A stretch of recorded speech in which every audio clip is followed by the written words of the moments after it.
दोस्तों इस बोर्ड का हम आज वेव फॉर्म एनालाइज करेंगे कि ये आउटपुट किस तरीके से देता है, उसका वेव फॉर्म 1 किलो हर्ट्स पर किस तरीके से होता है। तो इसके लिए यहाँ पर एक ऑसिलोस्कोप लगा हुआ है। ये DSO 0138 नाम से ये ऑसिलोस्कोप ऑनलाइन मिल जाता है और हालांकि बहुत बेस्ट तो नहीं है लेकिन काम चल जाता है। और यहाँ पर दो लोड रेजिस्टेंस लगा रखी है, एक 4 ओम है, एक 4 ओम है। इन दोनों को हम पैरेलल कर देते हैं स्विच के जरिए तो ये 2 ओम बन जाता है। दोस्तों ये दोनों लोड रेजिस्टेंस पर मल्टीमीटर के दोनों प्रोड लगे हुए हैं और उसको कंटिन्यूटी मोड पर डालते हैं तो यहाँ हमें रीडिंग दिखाई देगी। ये अभी 3.6 ओम दिखा रहा है और जब हम इस स्विच को ऑन करते हैं 2 ओम्स पर लेके जाते हैं तो देखिए यहाँ पर रीडिंग घटते घटते 1.9 ओम आ जाती है। तो ये स्विच ऑन करने से 2 ओम्स का लोड कंसीडर कर लेते हैं और स्विच ऑफ रहने से हम इसे 4 ओम्स का लोड कंसीडर कर लेते हैं। इसको थोड़ी देर के लिए ऑफ करते हैं। इसके बाद यहाँ ब्लूटूथ से 1 किलो हर्ट्ज का सिग्नल जाएगा इसके ज़रिए यहाँ पर इस एम्पलीफायर में। और पावर सप्लाई के लिए यहाँ पर एक ट्रांसफार्मर लगा हुआ है, काफ़ी हैवी ट्रांसफार्मर्स है और इस ट्रांसफार्मर से यहाँ एक बल्कि कैपेसिटर की पावर सप्लाई है जो कि इसको DC में कन्वर्ट करके इस बोर्ड को चलाएगी। बोर्ड अभी हम 65 वोल्ट के करीब इसे चलाकर इसे ऑपरेट करेंगे। और यहाँ पर स्पीकर प्रोटेक्शन के लिए अलग से 12012 की यहाँ पर कनेक्टर्स लगी हुई है। पावर सप्लाई के कनेक्शंस यहाँ लग चुके हैं और ये लोड रेजिस्टेंस के वायर यहाँ से इस लोड रेजिस्टेंस पे आ रहे हैं।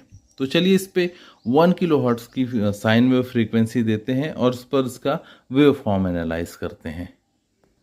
तो चलिए स्विच ऑन करते हैं।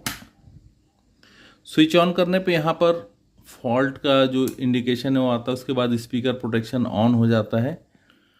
दोस्तों यहाँ पर 1 किलो हर्ट्ज का सिग्नल फीड हो रहा है तो यहाँ से वॉल्यूम अप करते हैं धीरे धीरे। ये हल्की हल्की आवाज़ इसमें आपको आ रही होगी।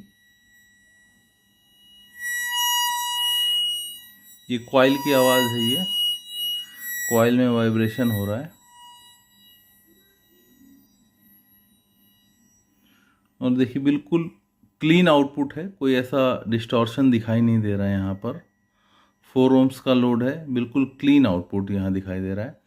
और ऑसिलोस्कोप को जो यहाँ तो स्पीकर लाइन पर हाई वोल्टेज आता है तो उसको मैनेज करने के लिए यहाँ पर ऑसिलोस्कोप में मतलब ये वेव फॉर्म स्क्रीन के बाहर नहीं जाना चाहिए, उसके लिए यहाँ पर एक वोल्टेज डिवाइडर नेटवर्क इस तरीके से बनाया हुआ है ताकि वेव फॉर्म हमारा इस स्क्रीन के अंदर ही रहे।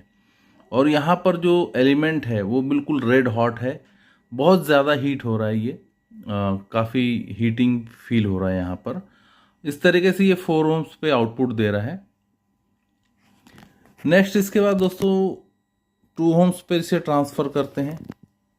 तो इसे वॉल्यूम थोड़ा कम रखता हूँ मैं यहाँ पर, उसके बाद धीरे धीरे बढ़ाएंगे। अब इसे पहले 2 ओम्स पे ट्रांसफ़र कर लेते हैं। ये 2 ओम्स पर आ चुका है।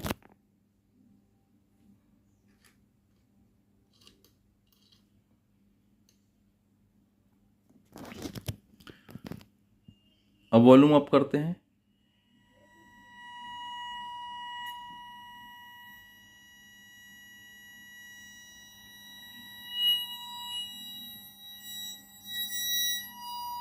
ये 2 ओम्स के लोड पर चल रहा है।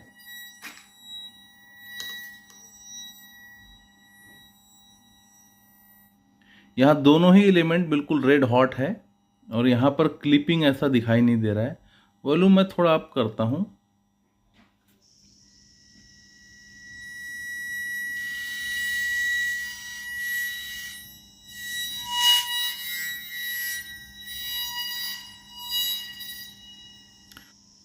दोस्तों 2 ओम्स के लोड पर ये दोनों कॉइल रेड हॉट हो रही है।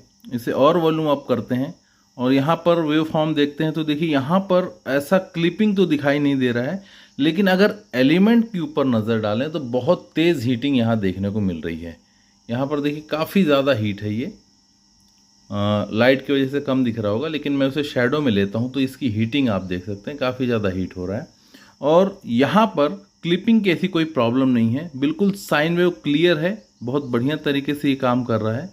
और 2 ओम्स का लोड है और 2 ओम्स के लोड पर ये बोर्ड जो है हीटिंग प्रॉब्लम इसमें आती है। 2 ohms पे कोई भी बोर्ड हीट होता ही है। जो फुल लोड पर एम्पलीफायर ये जो चल रहा है, तो उस वजह से यहाँ पर जो ये जो रेजिस्टेंस होती है, शंट रेजिस्टेंस, इसमें भी आपको हीट देखने को मिलेगा।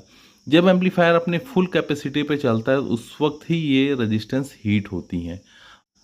अदरवाइज अगर ये फुल कैपेसिटी पर कोई बोर्ड नहीं चलता है तो यहाँ पर ये जो शंट रेजिस्टेंस है उसमें आपको हीटिंग देखने को नहीं मिलेगी। तो ये तो हमने इसका वेव फॉर्म एनालाइज देख लिया। अब इसके बाद यहाँ पर साउंड आउटपुट ट्रांसफार्मर इसके साथ ऐड करते हैं। हॉर्न यूनिट चलाने के लिए अक्सर 100 वोल्ट की लाइन का इस्तेमाल किया जाता है, तो वहाँ पर 100 वोल्ट का आउटपुट ये किस तरीके से दे रहा है वो भी देखना चाहूँगा मैं। तो लीजिए दोस्तों, यहाँ पर ये साउंड आउटपुट ट्रांसफार्मर है, इसकी प्राइमरी वाइंडिंग यहाँ पर मैंने कनेक्ट कर दी है। दोस्तों, इस बोर्ड के लिए सिंगल फीडबैक और सिंगल वाइंडिंग वाला ट्रांसफार्मर ज़्यादा बेस्ट रहेगा। यानी कि ऐसा ट्रांसफार्मर उसमें केवल प्राइमरी वाइंडिंग होगी, उसी प्राइमरी वाइंडिंग से ही हमें इनपुट देना है और आउटपुट के जो 4 ओम, 8 ओम और 16 ओम के टर्मिनल है वो निकाल सकते हैं। इसके साथ साथ उसमें एक एडिशनल 0 से 100 वोल्ट या 0 से 70 वोल्ट एंड 0 से 100 वोल्ट की एक वाइंडिंग होगी, जो कि हॉर्न यूनिट जो जिसमें LMT टाइप के हॉर्न यूनिट आते हैं उसको चलाने के लिए ये ज़्यादा बेस्ट रहेगा।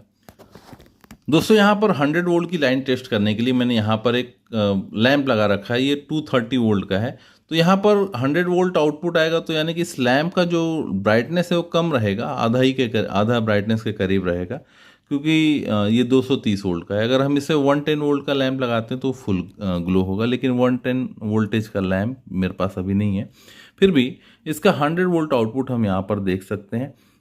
तो देखिए, यहाँ पर वॉल्यूम अप किया धीरे धीरे मैंने, तो देखिए यहाँ पर 100 वोल्ट के हिसाब से ये लैंप प्रॉपर ग्लो हो रहा है। साइन वेव आ रहा है यहाँ पर, साइन वेव फ्रीक्वेंसी।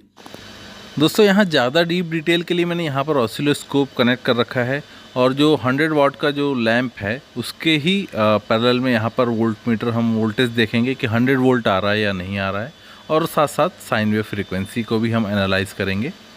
तो चलिए यहाँ पर आउटपुट ओपन करते हैं।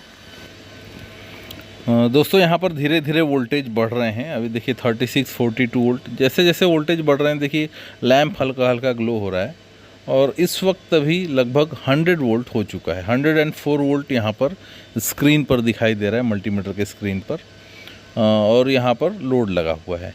तो जब ज़्यादा मतलब फुल आउटपुट का लोड लगेगा तो हो सकता है यहाँ पर 104 वोल्ट जो दिखाई दे रहा है वो ड्रॉप होके 5 से लेके 10 वोल्ट तक ड्रॉप हो सकता है। तो इस तरीके से यहाँ पर ये हॉर्न यूनिट, इसके साथ LMT टाइप के हॉर्न यूनिट, यहाँ पर ये ध्यान रखने वाली बात है कि जो भी हॉर्न यूनिट होंगे LMT वाले ही होंगे। और यहाँ पर वेव फॉर्म आप देख सकते हैं, क्लियर है वेव फॉर्म, ऐसा कोई इसमें क्लिपिंग दिखाई नहीं दे रहा है। वेव फॉर्म बिल्कुल अपनी नॉर्मल जिस तरीके से होती है ठीक उसी तरीके से है। दोस्तों, यहाँ पर मैंने वेव फॉर्म का विड्थ जो है थोड़ा और बढ़ा दिया है, जिससे कि वेव फॉर्म की क्लियरिटी आप और क्लियरली देख सकते हैं कि यहाँ पर कोई क्लिपिंग नहीं है, अच्छी तरीके से ही काम कर रहा है।